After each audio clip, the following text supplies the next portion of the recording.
আসসালামু আলাইকুম। এখন দেখবেন সংবাদ শিরোনাম। দশম গ্রেড বাস্তবায়নের দাবিতে সারা দেশে সরকারি মেডিকেলের টেকনোলজিস্ট ও ফার্মাসিস্টদের কর্মবিরতি, কমপ্লিট শাটডাউনের হুঁশিয়ারি, রোগী ভোগান্তি চরমে। 3 দফা দাবিতে সরকারি প্রাথমিক শিক্ষকদের কমপ্লিট শাটডাউন কর্মসূচি, পরীক্ষা নিয়ে অনিশ্চয়তা, মাধ্যমিকে শিক্ষকদের কর্মবিরতি স্থগিত। বগুড়া 4-এর বিএনপি মনোনীত মোশাররফ হোসেনের বিরুদ্ধে সনদ জালিয়াতির মামলা, ফিল করেও ডিগ্রি সার্টিফিকেট নেয়ার অভিযোগ। এতক্ষণ দেখছিলেন সংবাদ শিরোনাম, এখন দেখবেন বিস্তারিত। দশম গ্রেড বাস্তবায়নের দাবিতে সারা দেশে সরকারি হাসপাতালের মেডিকেল টেকনোলজিস্ট ও ফার্মাসিস্টরা সকাল থেকে দুপুর পর্যন্ত কর্মবিরতি পালন করেছেন। এতে রোগ নির্ণয় পরীক্ষা ও ওষুধ বিতরণ কার্যক্রম বন্ধ থাকায় চরম ভোগান্তি পোহাতে হয় রোগী ও স্বজনদের। দাবি আদায় না হলে আগামীকাল থেকে কমপ্লিট শাটডাউনের হুঁশিয়ারি দিয়েছেন আন্দোলনকারীরা। নিজের ভোগান্তির কথা বলছিলেন এই বৃদ্ধা। চাঁদপুর 250 শয্যা জেনারেল হাসপাতালে চিকিৎসা নিতে এসে মেডিকেল টেকনোলজিস্ট ও ফার্মাসিস্টদের কর্মবিরতি কর্মসূচির মুখে ভোগান্তিতে পড়েন তিনি। শুধু চাঁদপুরই নয়, দেশের বিভাগীয়, জেলা ও উপজেলা পর্যায়ের সরকারি হাসপাতালগুলোর মেডিকেল টেকনোলজিস্ট ও ফার্মাসিস্টরাও দশম গ্রেড বাস্তবায়নের দাবিতে সকাল থেকে দুপুর পর্যন্ত কর্মবিরতি কর্মসূচি পালন করেন। রোগ নির্ণয় পরীক্ষা ও বিনামূল্যের ওষুধ না পেয়ে চরম ভোগান্তিতে পড়েন রোগী ও তাদের স্বজনরা। অনেকেই পরীক্ষা নিরীক্ষার জন্য ছোটেন বেসরকারি ডায়াগনস্টিক সেন্টারে। এখনো পারি না। আমরা বলছে যে 12টা পর্যন্ত এই কর্মবিরতি চলবে। সেক্ষেত্রে আমরা সাধারণ রোগীরা এখানে দাঁড়িয়ে আছি, আমাদের কোনো সেবা পাচ্ছি না। আমাদের একটা ন্যায্য দাবি, আমাদেরকে দশম গ্রেড না দিয়ে 11 নম্বর গ্রেডে আটকে রাখা হয়েছে। আগামীকাল থেকে লাগাতার শাটডাউন চলবে। আমাদের দাবি একটাই, দশম গ্রেড। এটা আমাদের দাবি না, এটা আমাদের অধিকার। রোগীদের জিম্মি করে দাবি আদায়ের এই আন্দোলন নিয়েও প্রশ্ন তোলেন সেবা নিতে আসা অনেকে। ছটার থেকে সিরিয়াল ধরছিস, ছটার থেকে দাঁড়াই লইছি, সবাই দাঁড়াই আছে এখানে। আমাদের খুবই কষ্ট হচ্ছে। ওনারা কি বাস্তবায়ন করতেছে আমরা তো বলতে পারতেছি না, তো আমাদেরকে এরকম কষ্ট দেওয়া তো ঠিক না। আন্দোলনকারীদের অভিযোগ, বিভিন্ন সময় আশ্বাস দেয়া হলেও কর্তৃপক্ষের সদিচ্ছার অভাব ও আমলাতান্ত্রিক জটিলতায় তাদের দাবি বাস্তবায়ন হচ্ছে না।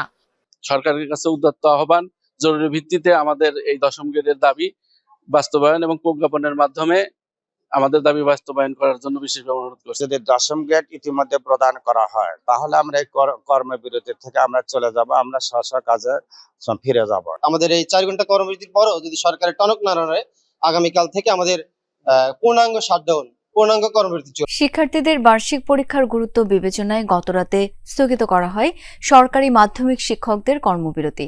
সকাল থেকে নির্ধারিত সময়ে শুরু হয় বার্ষিক পরীক্ষা, তবে রাতে হঠাৎ করেই কর্মবিরতি স্থগিতের নির্দেশ আসায় সব শিক্ষার্থীকে বিদ্যালয় খোলার বিষয়টি জানাতে পারেনি অনেক স্কুল কর্তৃপক্ষ।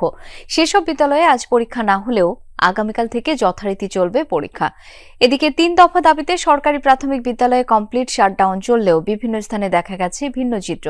কর্মসূচি শিথিল করে পরীক্ষা নিয়েছে কিছু শিক্ষক। আবারও যেন প্রাণ ফিরেছে বিদ্যালয়ে। সকাল সকাল কোমলমতি শিক্ষার্থীদের পদচারণায় মুখর বিদ্যালয় প্রাঙ্গণ। শিক্ষার্থীদের পরীক্ষার গুরুত্ব বিবেচনায় দুদিন ধরে চলা সরকারি মাধ্যমিক শিক্ষকদের কর্মবিরতি স্থগিত করা হয়। তাই স্কুলগুলোতে নির্ধারিত সময় শুরু হয় বার্ষিক পরীক্ষা। তবে ভিন্ন চিত্র ছিল বিভিন্ন স্থানে। রাতে হঠাৎ করে কর্মবিরতি স্থগিতের ঘোষণা আসায় বিদ্যালয় খোলার বিষয়টি সব শিক্ষার্থীকে জানাতে পারেনি কর্তৃপক্ষ। এতে অনেক স্কুলেই পরীক্ষা হয়নি। সেসব স্কুলের শিক্ষকরা জানান আগামীকাল থেকে যথারীতি নেওয়া হবে পরীক্ষা। এতে অনেকটা স্বস্তি ফিরেছে অভিভাবকদের মাঝে। দাবি থাকবে, সরকারের কাছে বিভিন্ন দাবি দেওয়া থাকবে, কিন্তু স্কুল বন্ধ করে এবং পরীক্ষা বন্ধ করে নয়। একজন অভিভাবক হিসেবে আমরা চাই আমাদের সন্তানরা যেন শিক্ষা পায় এবং তাদের জন্য পরীক্ষাগুলো ঠিকমতো হয় এবং শ্রেণীকক্ষে যেন তারা সুন্দর মতো ক্লাস করতে পারে। এদিকে গেল কয়েকদিন ধরে 11তম গ্রেডে বেতন ভাতা নির্ধারণ সহ 3 দফা দাবিতে কর্মবিরতি পালন করছিলেন শিক্ষকদের একাংশ।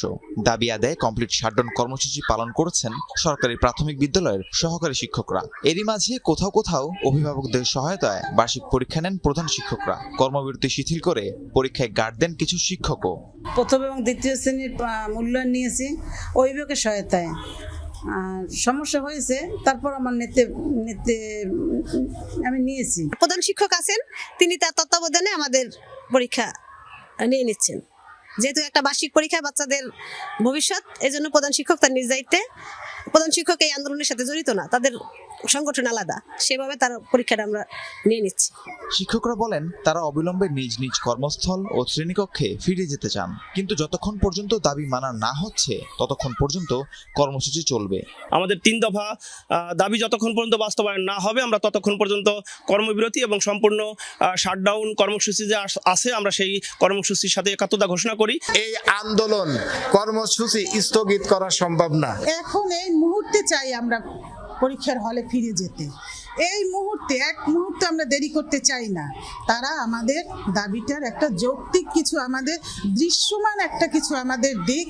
বিএনপি চেয়ারপারসন বেগম খালেদা জিয়ার শারীরিক অবস্থা অপরিবর্তিত, তবে এখনও তার অবস্থা ঝুঁকিমুক্ত নয়। সকালে খালেদা জিয়ার চিকিৎসা সহায়তায় এভারকেয়ার হাসপাতালে এসেছেন যুক্তরাজ্যের বিশেষজ্ঞ চিকিৎসক ডাক্তার রিচার্ড বিলি। চীনের মূল চিকিৎসক দলটিও আজ এসে পৌঁছানোর কথা রয়েছে।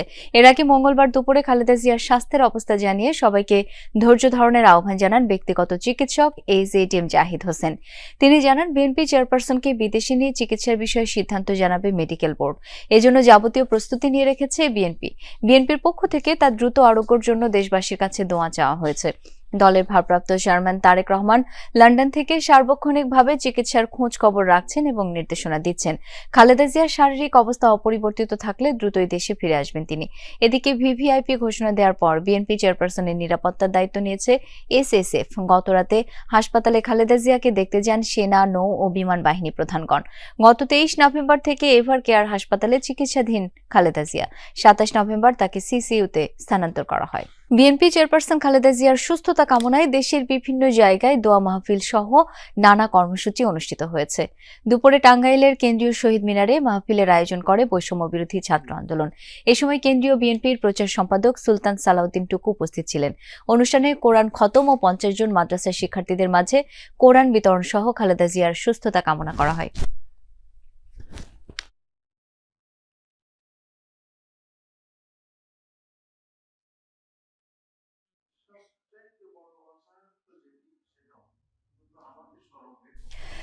বাদজোহর নাটোরের কোর্ট মসজিদে জেলা জাতীয়তাবাদী আইনজীবী ফোরাম মাহফিলের আয়োজন করে।